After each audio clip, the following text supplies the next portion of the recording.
안녕하세요. 오늘도 출근길 자동아빠 편스토리 인사드리겠습니다.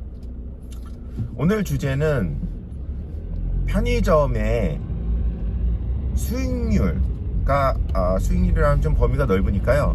상품의 매익률 이렇게 표현을 할 수도 있고요. 조금 뭐 다른 의미로 점포의 매출 총 이익률, 그 대부분은 이제 상품의 마진이 차지하게 되겠죠. 이 계속 줄어들고 있는 이유는 무엇일까요? 라는 주제에 대해서 말씀드릴게요. 최소 늘어나지는 않고 있고요. 저의 경우를 보더라도 한 4년 전, 4, 5년 전 비교해보면 점점 줄어들고 있습니다. 예전에 뭐 4% 뭐 가까이 4%까지 나왔다면 매년 한 1% 정도 줄어들더라고요. 지금은 한 30%, 31% 이 정도. 자, 여러 가지 이유가 있을 거예요. 제가 생각을 해봤는데, 첫 번째는 편의점들의 가격 정책이 변화해 왔다. 예전에는 손님들이 딱 들어오면 뭐가 이렇게 비싸? 뭐 지금도 아주 가끔 그러시는 분들도 있는데, 연세 있으신 분들 중에 예전에는 뭐 대부분 손님들이 보면 뭐 4, 5년 전보다 더 오래 예전 비쌌죠. 뭐 지금도 싸진 않은데 예전에 비해서는 가격 자체가 많이 내려왔죠. 그 매가 자체 좀 그 정책이 좀 바뀌어 왔던 것 같습니다. 그래서 너무 비싸지 않은 범위 내에서, 그리고 일반 그 슈퍼랑 한 매가 한번 비교해 보세요. 일부 품목 좀 차이 나는 건 있지만 우리가 자주 먹는 음료라든지 뭐 이런 거, 우유 같은 거 비교해 보시면 크게 차이가 나지 않습니다. 그리고 행사를 하다 보니까 행사를 반영한 가격으로 환산해 보면, 뭐 예를 들어서 1+1, 2+1 요거를 환산을 해요, 가격. 그러면 오히려 더 동네 슈퍼 이런 데보다 싼 경우가 많아요. 자, 가격이 점차 편의점 가격이 경쟁력 있게 매가가 조정이 돼 온 것 같다라는 생각이고요. 자, 두 번째는 이에 맞춰서 좀 전에 말씀드렸던 2+1, 1+1 이런 행사들 있지 않습니까? 얘네들의 그러니까 나중에 보상 방식이 바뀌었다는 거예요, 점포에. 예전 같은 경우는 이게 뭐 100% 맞다 이건 아닌데, 뭐 들어보시면 좀 이해는 가실 거예요.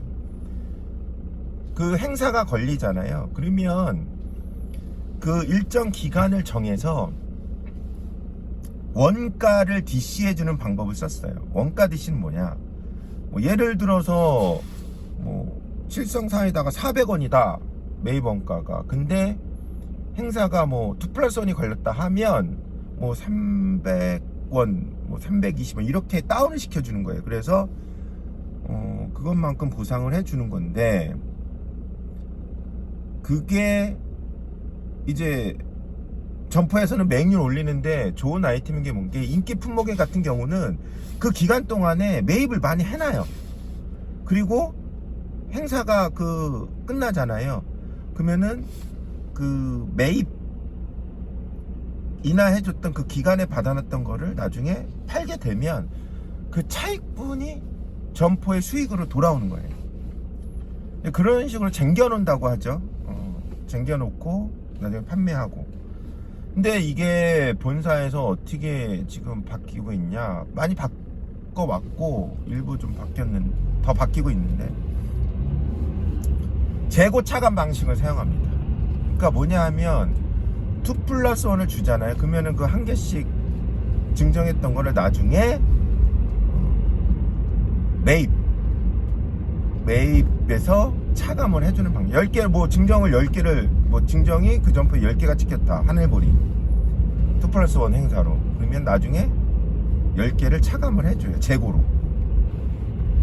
그러면 어떻게 될까요? 본사는 모르겠고 점포에서는 똑같아요. 그냥 중정만 나간 거예요. 고객한테. 수익하고 큰 상관이 없죠. 이렇게 그러니까 2개 값 받고 팔고 3개를 손님한테 줬는데 1개는 본사에서 증정으로 주는 개념이다. 그러니까 왜냐면 내 매입을 3개를 했는데 2개가 나가고 하나는 재고를 빼주니까 결국은 2개 판꼴이 되는 거예요. 매행률이, 그러니까 이게 상품 매행 마진이 늘어나고 이거는 전혀 상관이 없죠. 그냥 행사가 진행된 거예요. 고객한테 그냥 가는 거예요. 그 개념이고. 자, 2가지 말씀드렸죠. 점포 수익이 왜 줄어들까? 3번째는 뭐냐? 요거는 좀 말씀드리기는 좀 조심스럽긴 한데, 예전에 영상에서도 제가 언급을 좀 했었을 거예요. 본사에서 어떤 제7성 사이다니 뭐 코카콜라니 뭐 이런 업체가 있을 거예요. 풀무원이 그 거래에 대해서 계약을 할 거 아니에요. 조건에 대해서 뭐 단가는 얼마에 납품하고 판매 장려금은 얼마고 뭐 이런 거 상품 신상품 나올 때 발주 장려금 얼마고 이런 것들이 이제 계약이 될 거 아니에요. 그런데 여기서 점포는 배제돼 있죠.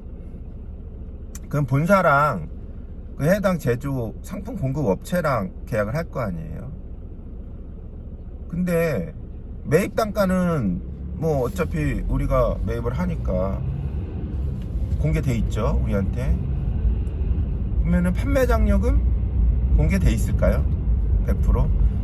우리 판매 장려금이 들어오는 게 있죠. 근데 그게 업체랑 계약한 게 다 들어오는 건지 알 수가 없어요. 본사에 얼마 가고 점포에 얼마가 오고 알 수가 없죠. 근데 이게 예를 들어서 예전에는 5대5였는데 이건 추정이에요.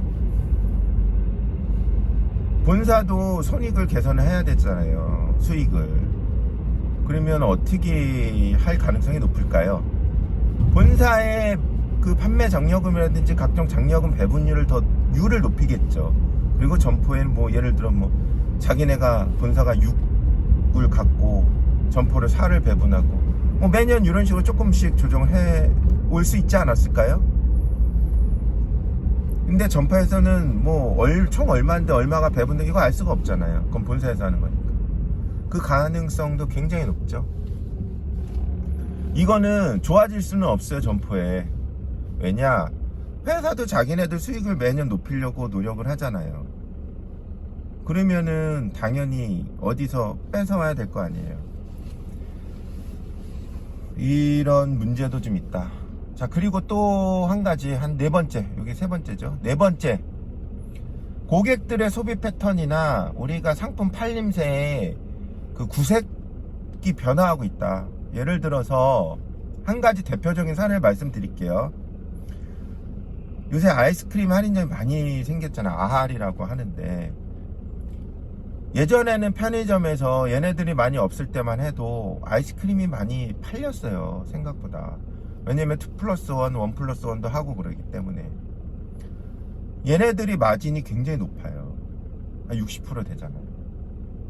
그러면은 점포 그 상품 매행률 마진을 높이는 데 굉장히 도움이 됐죠. 근데 얘네 구성비가 최근에 보면 주변에 없는 데가 거의 없을 정도로 아이스크림 할인점이 많이 들어왔는데 얘네들이 상당히 많이 지장을 줘요. 그러면 그 아이스크림 고마진 상품이 구성비가 뭐 예를 들어서 뭐 10%를 팔렸는데 4%로 떨어져. 그러면 마진 자체도 많이 떨어지게 되는 거죠. 어떻게 보면 이런 이유도 크다. 이거는 점포 운영하시는 우리 사장님들은 다 느끼실 거예요. 여기 4가지, 4번째 그런 사유 같고, 5번째 뭐냐? 5번째는 예전에는 고마진, 그러니까 고마진 상품들이 제법 팔렸어요. 뭐냐 하면 고마진이라 함은 식품 쪽이라든지 그다음에 생활용품, 비식품, 못 먹는 거 그런 것들이 많이 팔렸죠. 근데 최근이나 뭐 몇 년 전부터 보면 그런 상품의 구성비가 많이 떨어지더라고요. 그러니까 생활용품 같은 거 있잖아요. 그런 거 뭐 종이컵, 뭐 대표적인 종이컵, 뭐 샴푸, 린스, 린스, 세제, 뭐 이런 것들이 생각보다 마진이 높아요. 근데 얘네들이 매출이 점점 이상하게 생활용품 매출이 줄어들더라고요. 편의점에서. 그러면서 좀 마진이 떨어진다. 그래서 이렇게 몇 가지 사례를 말씀을 드렸고요. 그럼 앞으로 어떨 것이냐? 예전처럼 마진을 높이기는 쉽지 않은 것 같아요. 왜냐하면 요새는 각종 다양한 채널들의 경쟁이 심하기 때문에. 그래서 마진이 올라가긴 좀 어렵고, 마진이 오히려 조금씩 떨어지는 게 추세다. 요거를 말씀드리고 싶습니다. 그래서 뭐 이거를 대응을 어떻게 해야 되냐, 요거는 뭐 다음에 시간이 있을 때 뭐 대응이라고 할 것도 없어요. 대응이라 할 것도 없고, 점포에서 대응하는 건 솔직히 미미하고, 그렇기 때문에 그러면 점포 수익 올리는 그 방법이 뭐냐, 뭐 다른 주제로 해서 같이 한번 영상을 만들어 보겠습니다. 자, 오늘도 자 활기찬 하루 되시고요. 다가오는 주말도 즐겁게 보내시기 바랍니다. 이상 다둥아빠 편스토리였습니다. 감사합니다.